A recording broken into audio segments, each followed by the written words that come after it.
That was probably one of the most productive weeks I've had in a long time.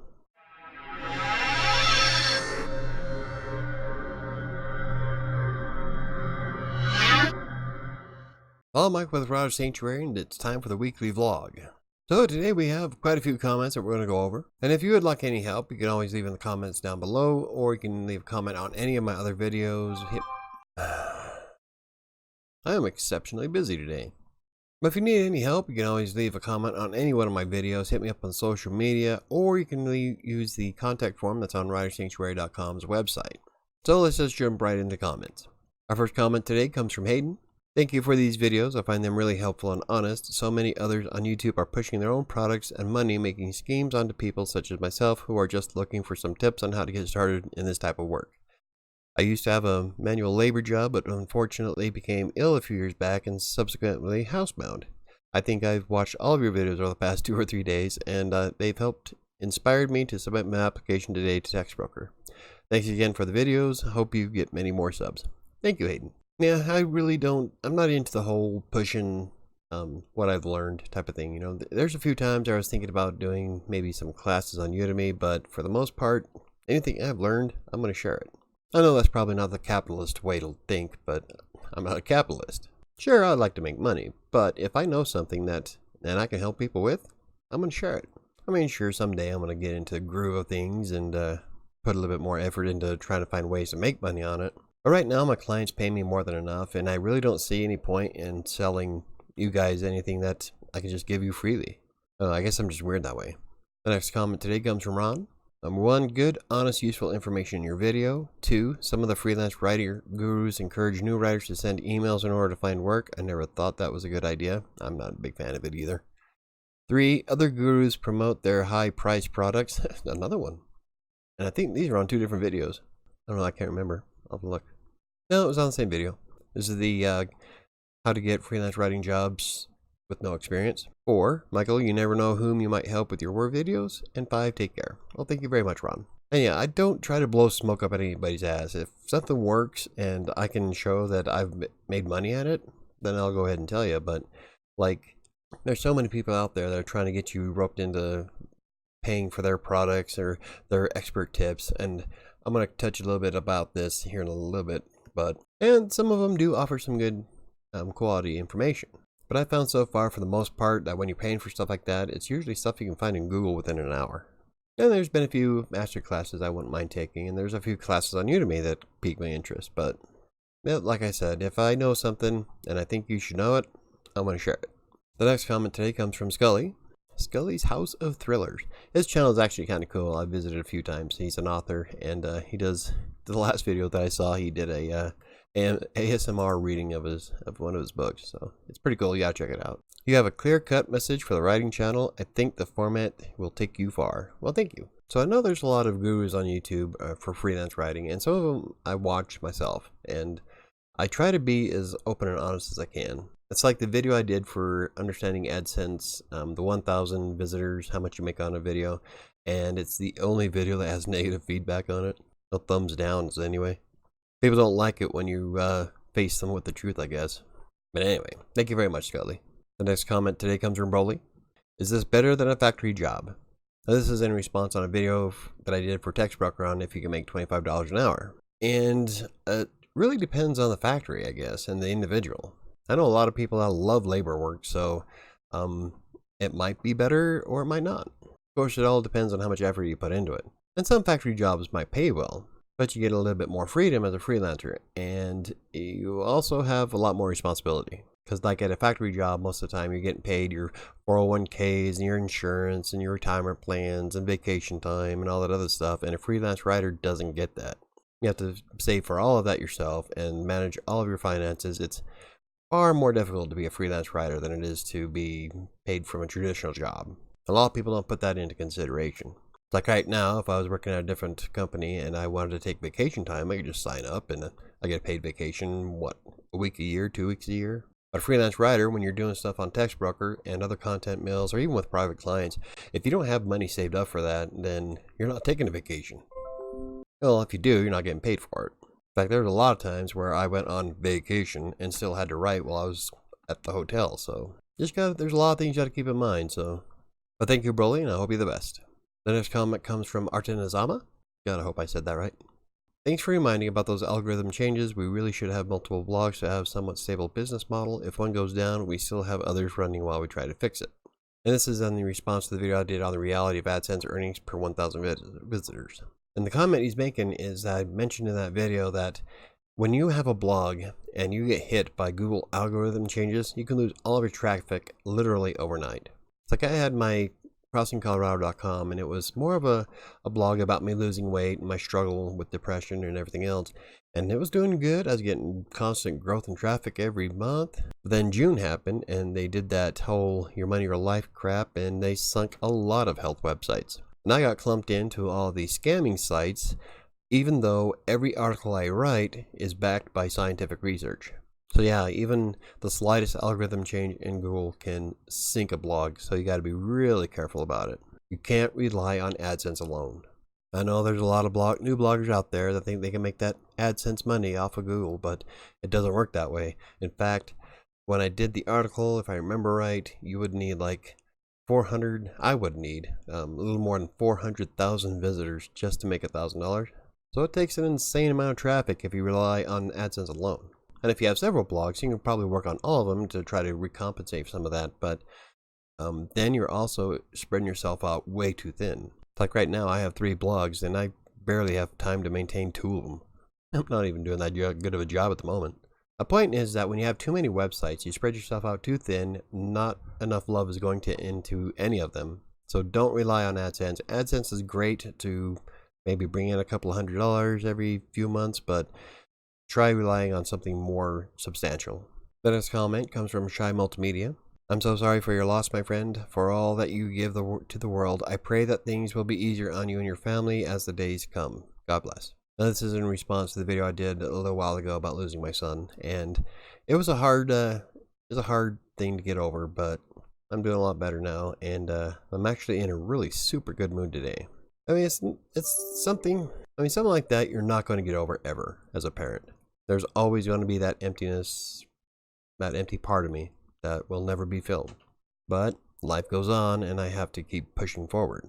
So thank you, Shy Multimedia, and it's doing good. We're doing good now. We're getting past the hump. So now the next comment comes from Addie, although I think Addie is a bot. Hi, enjoyed the video. Have you ever thought about using smzooz.com to promote your videos? Now, even though I'm pretty sure that this is a bot, I went ahead and approved the message anyway because I wanted to respond. I recently did a video on paying for social proof and why I don't. I kind of looked up this website, and it's pretty much buying likes and favorites and all of that other good stuff on YouTube, and it doesn't really matter to me. Because if I'm not producing quality content to engage an audience and have people respond to me through comments, then what is it worth?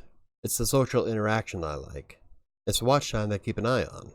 Like I've said in other videos, I really don't care if my YouTube channel is ever monetized. As long as I'm helping people, that's all I need. I have a client that pays my bills and gives me a little bit extra money. That's it. I don't need to be driving some fancy car or live in a big house, even though I would love that. But for me, paying for likes and paying people to watch my videos or subscribe to my channel or just anything really, you shouldn't have to pay for it. Besides, if you're paying for social proof, you're not doing yourself a favor. If people aren't watching your videos because you don't make good videos, then why keep making them? It's just, I don't know. It's all about finding a target market, target audience, and engaging them. Interact with people. I'll never use these kind of services because I rely more on trying to improve myself.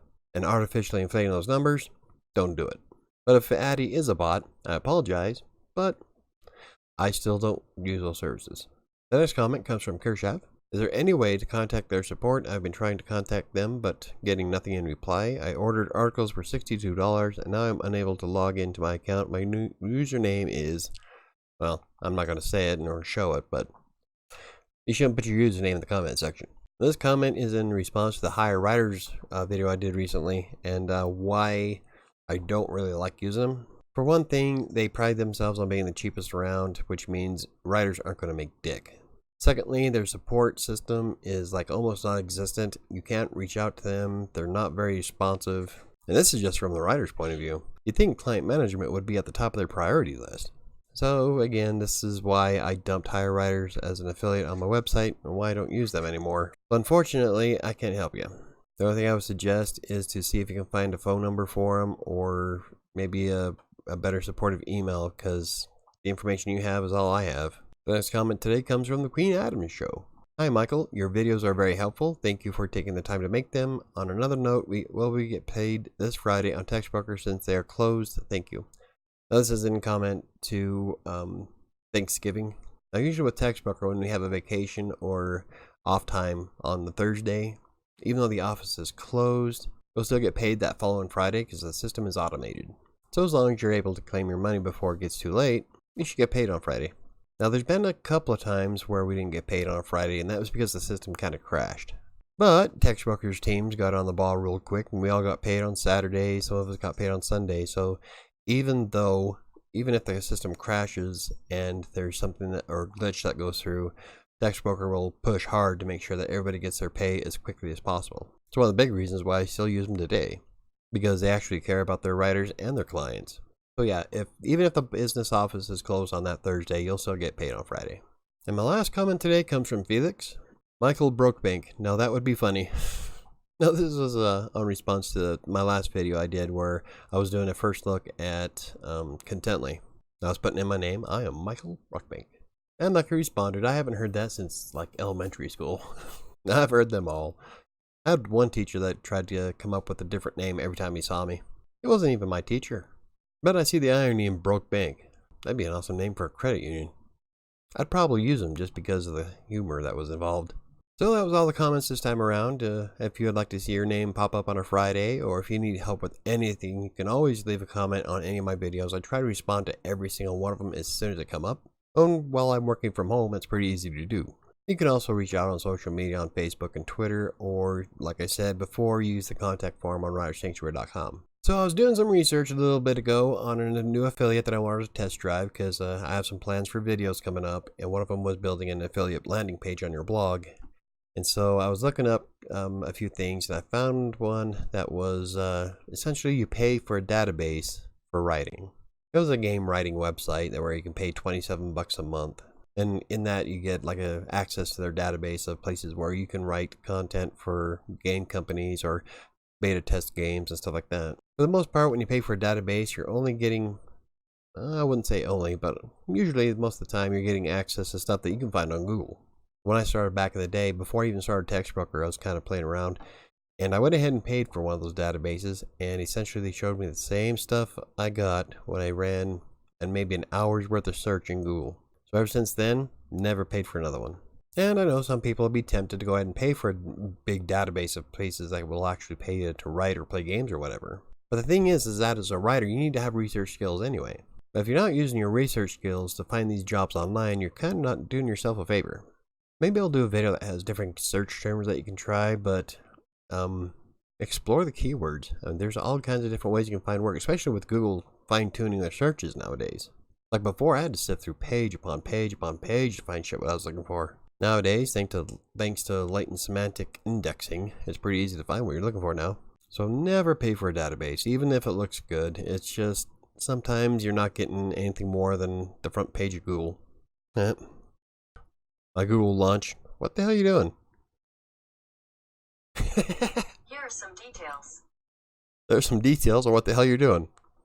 So when you're talking about Google, don't leave your phone up. But you should never have to pay to work. That's one of the things that bothers me most about some of these places. It's like they prey on someone who needs a job, and it sickens me. And the last thing I want to talk about is my 1 million word challenge for next year.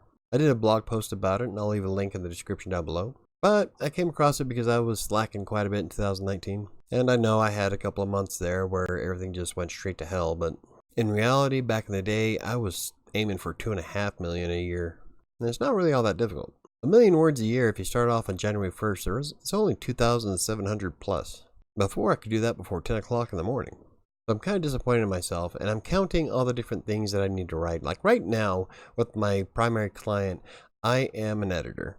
Most of the stuff I do is research and editing. I write a few blog posts here and there, but for the most part, it's managing my team.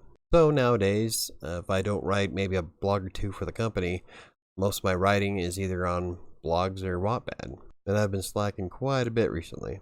So, starting in 2020, on January 1st, I'm aiming for 1 million words for the whole year. So with it being a leap year, you get an extra day, but it's not like it doesn't really matter all that much. My hope is to get myself motivated to complete more pieces, to get more content out there, and to grow my YouTube channel, my blogs, even finish my novel. So what I'm counting on this 1 million word goal is anything that I write that's easily found on the internet. Anything I write for hub pages, vocal media, my client, myself, text broker, anything that I'm getting paid for or that works towards my end game. And my personal end game is to be published. And in reality, 1 million words, it might be too low of a goal for me. But it's not like I can't change it later on. But if you start off at a base minimum of 1 million, you can probably get your head in the right space. Because that means you have to write 2,700 plus words every day. And even if you just do Monday through Friday, that's still only like 2,800 words.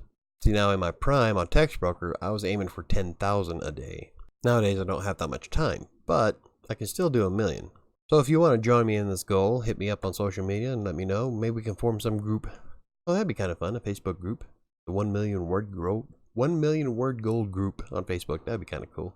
I think that's going to wrap it up for today. I was pretty busy. I got a lot done, and I aim to make the last portion of this year, whatever's left of it, a lot better than it was. Because that's what it's all about, improving yourself. Set your goals to be better than what you were. Because even if you write just 1 or 2 words more than you did yesterday, that's still a victory. So I think that's going to do it for me today. If you enjoyed the video, hit the like button. If you want to see more videos like this or learn more about freelance writing, text broker, WordPress, or anything else I cover, hit the subscribe button. Don't forget to hit the notification bell. You guys have a good weekend, and I'll see you on a live stream on Monday.